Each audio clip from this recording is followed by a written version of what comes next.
নানা রকম সন্ত্রাসী কর্মকাণ্ড ও মাদক মামলার আসামি সহ 12 জন বাংলাদেশিকে ফেরত পাঠিয়েছে ভারতীয় পুলিশ। ফেরত পাঠানো 12 জনের মধ্যে 3 জন পলাতক আসামি এবং 9 জন অবৈধ অনুপ্রবেশকারী নারী পুরুষ রয়েছে। শুক্রবার সন্ধ্যা 7:30টায় ভারতের পেট্রোপোল সীমান্ত দিয়ে বেনাপোল পোর্ট থানা পুলিশের কাছে ট্রাভেল পারমিটে ফেরত পাঠায় ভারতীয় পুলিশ।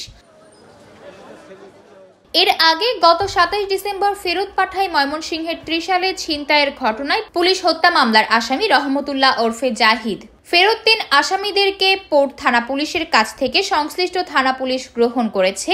আর ভালো কাজের সন্ধানে যাওয়া 9 অবৈধ অনুপ্রবেশকারীকে রাইটস যশোর নামে এনজিও সংস্থা আইনি সহায়তা দিতে জেলমায় নিয়েছে।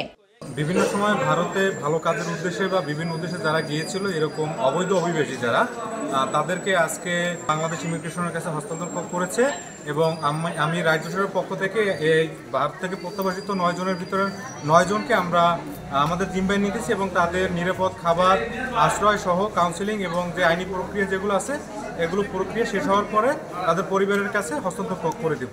পলাতক 3 আসামির মধ্যে সন্ত্রাস মামলার 2 আসামি রিয়াজুল ইসলাম ও ওমর ফারুক। নরসিংদীর রায়পুর থানায় তাদের বিরুদ্ধে পুলিশকে মেরে আসামি ছিনতাইয়ের অভিযোগে 2022 সালে ডিএমপি কোতোয়ালি থানায় মামলা হয়েছিল।